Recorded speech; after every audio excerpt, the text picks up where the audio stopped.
너네들 내가 그렇게 우습냐? 시애미를 무시해도 정도가 있지. 3만 원? 다시는 너네 볼 생각 없으니까 엄마 있고 잘 살아라. 이제 남이 아닌 나를 위해 살고 싶다.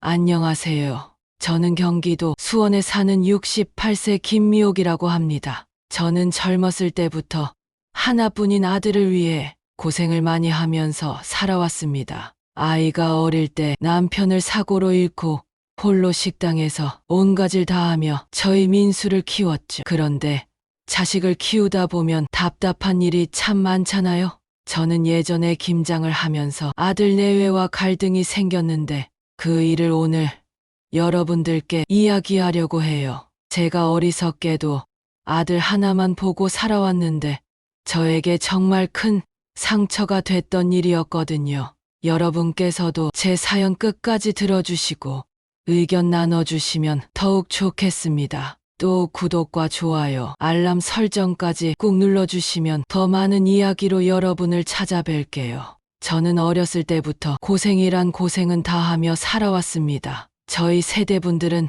다 공감하실 거예요. 1950년대 말에 태어나 먹고 사는 게 큰 걱정이던 시절, 충청도 시골에서 농사를 짓는 집에서 집안 사정이 어려워 학교도 중학교까지만 다녔고 서울로 올라와 작은 공장에서 일을 시작했습니다. 20대 초반에는 남편을 만나 결혼을 했는데 그때가 제 인생에서 가장 행복했던 순간이에요. 그 사람은 참 성실하고 따뜻한 사람이었어요. 우리는 처음에 작은 반지하 방에서 시작했지만 그럼에도 항상 웃으면서 서로를 위해 주었습니다. 남편과 함께 작은 분식집을 운영하며 하루 종일 기름 냄새 속에서 일을 했음에도 우리 집에는 웃음소리가 끊이질 않았습니다. 그러다 아들 민수가 태어났을 때 저는 비로소 삶의 목표가 하나로 정해졌습니다. 이 아이만큼은 꼭 잘 키우자. 남편도 같은 마음이었죠. 그런데 민수가 초등학교 들어갈 때쯤 남편이 갑작스럽게 병을 얻으면서 홀로 분식집을 운영했고 그마저도 잘 되지 않아서 이때부터 저는 식당 허드렛 일을 하게 됐습니다. 남편이 쓰러진 지 3년째 되던 날, 여보, 우리 민수 훌륭한 사람으로 키워줘. 내가 당신한테 미안한 게 참 많네. 그렇게 남편은 저와 민수만 남긴 채 떠났고 저는 그때부터 어린 아들을 홀로 키워내야 했습니다. 정말 지금도 그때 생각만 하면 눈물이 납니다. 아침에는 시장 모퉁이에서 반찬을 팔기도 했고 점심부터 저녁까지 식당에서 설거지도 하고 그렇게 정말 하루도 쉴 수 없이 일했습니다. 제가 하루라도 쉬면 우리 민수가 밥 먹기도 힘들었거든요. 하지만 민수는 그런 저의 힘듦을 다 안다는 듯이 항상 제가 늦은 밤 집에 들어가면 어깨를 주물러 주던 착한 아이였어요. 저는 힘들었지만 민수만 보면 하나도 힘들지 않았습니다. 하지만 제 몸은 엉망진창이었어요. 일하면서 손을 많이 쓰다 보니 모든 손가락이 갈라지면서 피가 났고 허리도 정상이 아니었죠. 그렇게 하루하루 힘들게 살다 보니 민수가 열심히 공부하여 좋은 대학에 합격했는데 저는 아직도 그때 민수가 했던 말을 잊을 수가 없습니다. 엄마, 아빠도 없이 엄마 그동안 너무 고생 많이 하셨는데 조금만 참아요. 내가 아빠 몫까지 더 열심히 해서 엄마 고생 그만할 수 있게 노력할게요. 민수가 20살이 되던 날 밤, 우리 모자는 서로 부둥켜 안고 엉엉 울었습니다. 시간이 좀 더 흘러 민수는 좋은 직장에 취직하게 됐고 결혼도 했어요. 물론 저는 여전히 식당에서 일을 합니다. 힘들기도 하지만 악착같이 돈을 모으고 있어요. 민수 공부시키고 결혼도 시켰지만 아들 미래에 제가 방해가 되면 안 되니까요. 처음 며느리 은영이를 봤을 때 솔직히 조금 차갑다는 느낌이 들었지만 그래도 제 아들이 선택한 사람이니 딸처럼 잘해주고 싶었어요. 그런데 은영이는 결혼 초기부터 뭔가 시어머니인 저를 못마땅해 하는 눈치였습니다. 제 생일이나 명절에도 항상 말로만 때우기 바빴어요. 어머니, 요즘 저희도 힘들어서요. 이 말을 어찌나 많이 들었는지 아이들한테 제가 뭘 받고 싶어서 이러는 게 아닙니다. 진심이 담긴 말 한마디면 참 좋겠는데 말이죠. 저도 이해하려고 많은 노력을 했지만 사람 마음이란 게 그렇지 않더군요. 서운함이 저도 모르게 마음 한 곳에 자리했나 봐요. 처음엔 아들이라도 제 마음을 알아줄 거라고 생각했는데 오히려 이놈이 한술 더 뜨더라고요. 엄마, 요즘엔 다들 힘들게 살아요. 내가 나중에 꼭 엄마한테 보답할게요. 제가 풍족하게 아이를 키우지 못했기 때문에 미안한 마음이 커서 저도 아이들한테 바라는 건 정말 없습니다. 하지만 왜 이렇게 서운할까요? 이때부터였을까요? 제 마음속 응어리가 점점 커지기 시작한 게 시간이 좀 더 흘러 김장을 하게 됐어요. 근데 이 김장이 제 인생을 송두리째 바꿔놓을지 저도 몰랐습니다. 김장을 많이 하지는 않겠지만 그래도 아들과 며느리가 조금씩 도와주면 좋겠다고 생각했어요. 아들에게 전화를 걸어 말했습니다. 민수야, 이번 주말에 김장하려고 하는데 너네 시간 좀 낼 수 있겠어? 엄마, 그런 걸 갑자기 얘기하면 어떡해요? 나 주말에 일 있고 은영이도 회사 일 많아서 바쁜데 차라리 그냥 김치 사 먹는 게 어때요? 뭐 별로 차이 없잖아요. 엄마도 덜 힘들고. 그 말이 가슴에 비수가 되어 꽂혔습니다. 엄마가 힘드니까 김치를 사 먹자는 것도 아니고 별로 차이도 없다니. 그럼 너는 내가 이때까지 40년 동안 김치 해먹인 게 별것도 아니었다는 거니? 목구멍까지 이 말이 차올랐지만 꾹 삼키고 대답했어요. 그래, 알았다. 일들 봐라. 아무렇지 않은 척 대답했지만 속으로는 얼마나 서운하던지 김장 당일에 새벽부터 배추를 씻고 양념을 준비하며 혼자 바쁘게 움직였습니다. 배추를 절이고 나니 허리가 끊어질 것 같았지만 손은 멈출 수 없었죠. 혼자서 하는 김장은 참 쓸쓸하고 고단했지만 그래도 김치가 맛있게 되면 좋겠다는 생각만으로 김장을 했어요. 저녁이 되어서야 민수가 전화를 했습니다. 엄마, 김장 잘 돼가요? 그래, 잘하고 있는데 왜 전화했니? 은영이는 바빠서 오늘 못 갈 것 같아요. 저라도 이따 잠깐 들러서 김치 좀 가져갈게요. 그 말을 듣는데 그동안 쌓였던 서운함이 화로 변하는 걸 느꼈습니다. 그렇지만 그 순간에도 또 참았어요. 그래, 너라도 와서 가져가라. 늦지 않게 와. 밤이 되어서야 민수가 집에 왔는데 며느리가 같이 들어오더군요. 바쁘다는 말은 핑계고 주말에 둘이 어디 가서 재밌게 놀다 온 느낌이었습니다. 어머님 많이 힘드셨죠? 제가 회사 일로 바빠서 도와드리지도 못했네요. 어머, 근데 김장 너무 잘 됐는데요. 은영이는 겉절이를 한 입 먹어보더니 민수에게 말했습니다. 오빠, 이거 맛있는데 몇 통이나 가져가?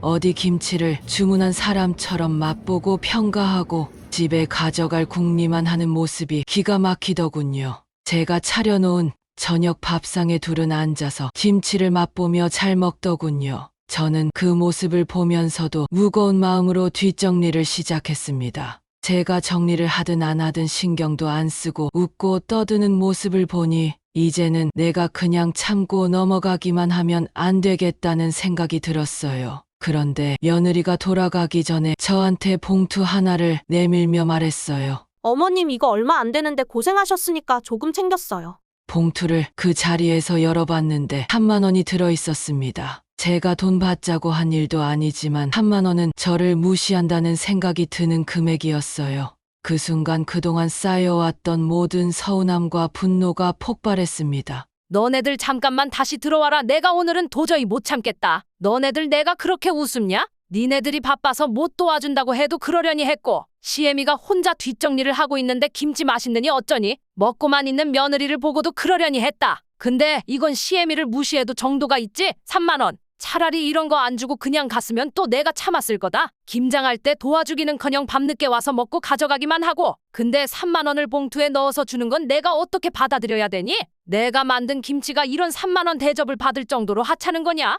손이 떨리고 목소리도 떨렸습니다. 그동안 아들 부부를 이해하려고 노력했던 모든 게 됐어요. 그렇게 화를 내는 저에게 며느리가 말했습니다. 어머니, 그건 오해세요. 요즘 저희도 어려워서요. 그만.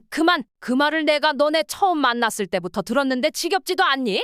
그러자 민수가 분위기를 풀려고 웃으며 말했습니다. 에이, 우리 엄마 왜 화가 나셨어?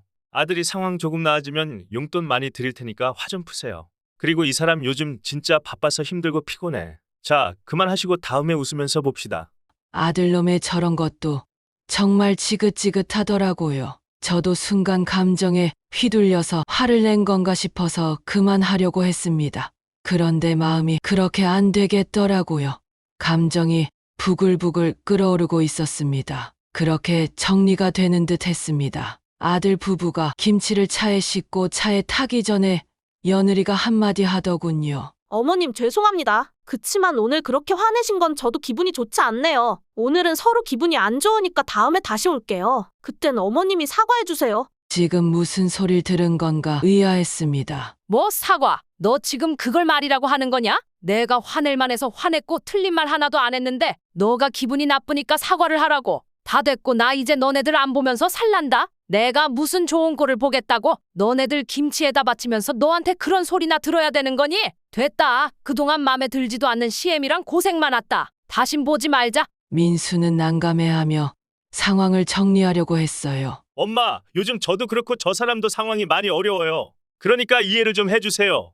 돈 적게 들였다고 화가 나신 것 같은데 엄마도 그러시면 안 돼요. 내가 이래서 김치 그냥 사 먹자고 말한 거예요.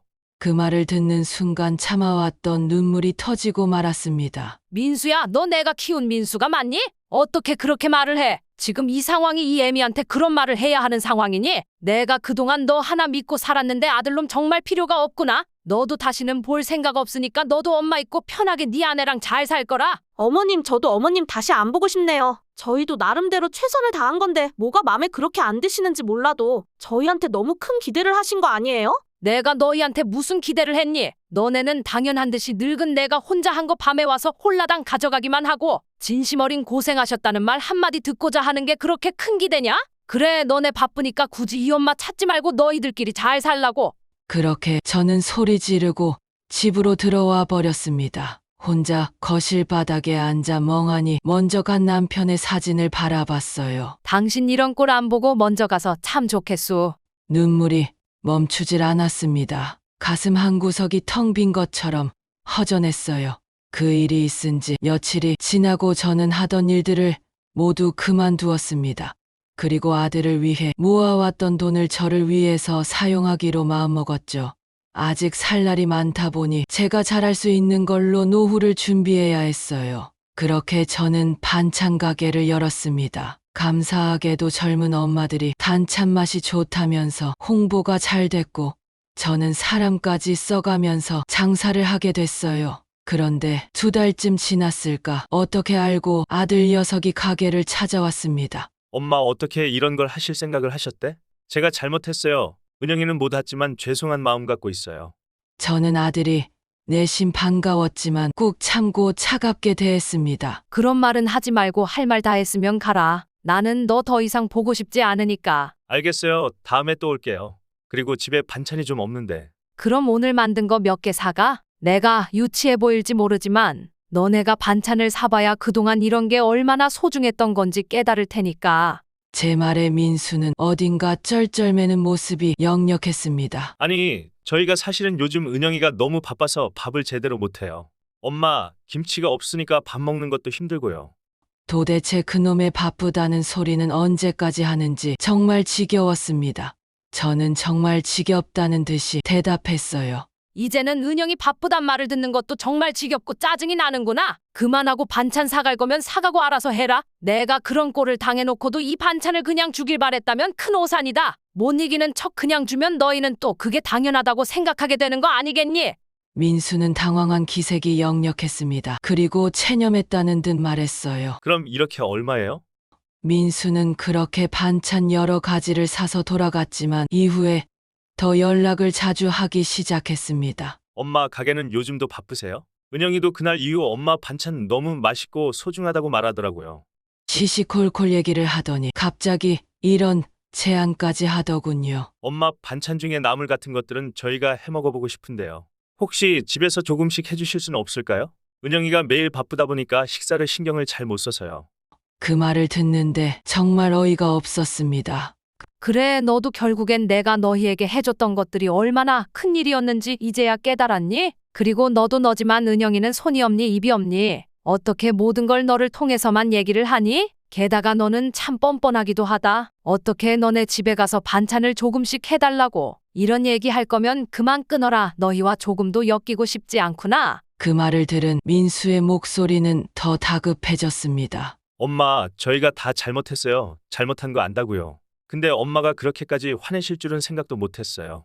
저는 민수의 말을 듣고 잠시 숨을 고르며 대답했습니다. 그래, 너네가 잘못했지. 그리고 지금 힘든 것도 알겠어? 하지만 아들인 너는 엄마인 내가 30년 넘게 너를 위해 평생을 바쳤는데 그렇게 엄마의 마음을 무너뜨리는 말들을 했어야 했니? 너는 내가 그런 말을 듣고도 아무렇지 않게 너희를 대할 줄 알았어? 나는 이제 남이 아닌 나를 위해 살고 싶다. 며칠 후 민수가 다시 가게로 찾아왔습니다. 이번엔 며느리도 같이 왔는데 이번엔 그들의 태도가 좀 달랐습니다. 어머님, 제가 진심으로 어머님께 사죄드립니다. 정말 이제는 깨달았어요. 그동안 어머님께서 해주셨던 것들이 얼마나 큰 사랑으로 해주셨는지를요. 제가 그걸 몰랐던 것 같고 이제는 저희가 정말 반성하고 있습니다. 죄송해요. 은영이는 더 이상 말을 잇지 못하고 고개를 숙였습니다. 민수는 어색하게 웃으며 말을 덧붙였습니다. 엄마, 앞으로는 저희가 정말 잘할게요. 그동안 정말 죄송했어요.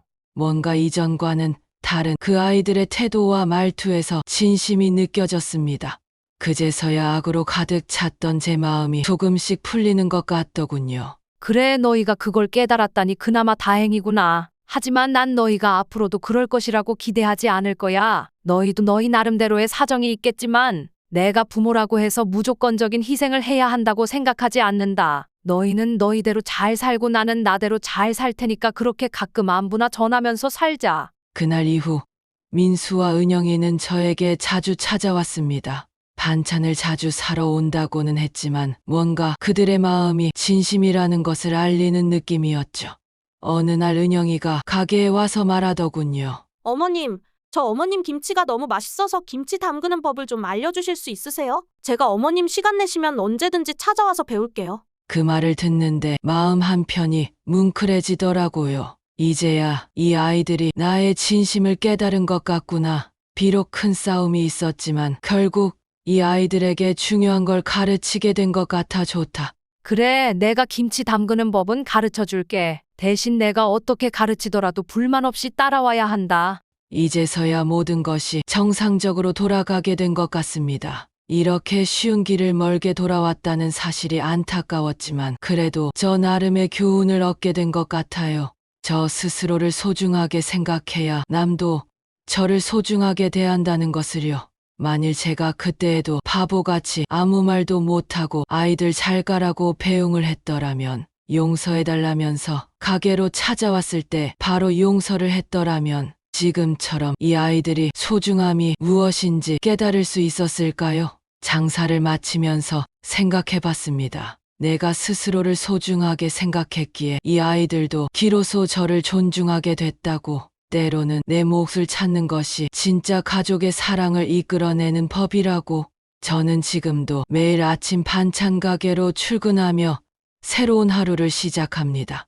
가게를 운영하는 일이 힘들 때도 있지만 손님들이 사장님 손만 너무 좋다는 말을 들으며 그 자체로도 제 하루가 행복하고 빛이 납니다. 민수와 은영이도 이제는 달라졌습니다. 물론 이제는 저희 가게에서 반찬을 사가지만 저를 많이 도와주고 있어요. 그리고 별일 아닌데도 감사드린다면서 선물도 주는데 얘네들이 왜 이러나 싶기도 합니다. 지난번에는 민수가 요리를 배웠다면서 준비해와서 같이 식사를 한 적도 있었습니다. 생전 아들한테 처음 받아보는 밥상이었어요. 눈물이 나오는 걸 억지로 참았습니다. 얼마나 힘들던지요. 은영이가 말하더군요. 어머님, 민수가 요새는 뭐 좋은 것만 보면 어머님 생각부터 해요. 제가 옆에서 얼마나 질투나는지 모르겠어요.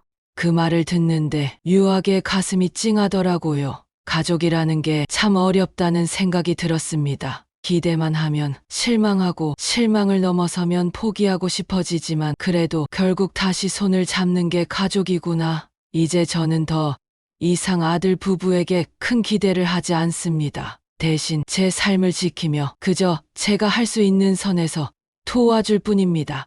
여러분 중에 저보다 더 심한 일을 겪으신 분도 계실 테고 제 얘기가 공감되지 않는 분도 계실 거라고 생각합니다. 그러나 가족관계라는 게 내 뜻대로만 되지 않는다는 건 모두가 공감하실 거예요. 그렇지만 때로는 내가 먼저 내 몫을 찾고 내 삶을 소중히 하면 상대방도 그 가치를 알아보게 되는 것 같습니다. 혹시 비슷한 경험이 있으신 분들 또는 이런 갈등 속에서 힘들어 하시는 분들이 계시다면 저처럼 작은 변화를 시도해 보세요. 가족이라는 이름 아래서 혼자 모든 짐을 지려 하지 말고 나 자신을 위해 한 발짝 내딛어 보시는 건 어떨까요? 오늘 저의 이야기를 듣고 혹시 나누고 싶으신 생각이 있으시거나 조언을 해주고 싶으시다면 언제든지 댓글 달아주시면 제가 정말 다 읽어볼 테니까요. 많이 참여해주세요. 구독과 좋아요, 알람 설정도 눌러주시면 저에게 큰 힘이 됩니다. 다음번에도 이야기 들려드리러 오겠습니다. 다음에 또 뵐게요. 오늘 하루도 건강하세요.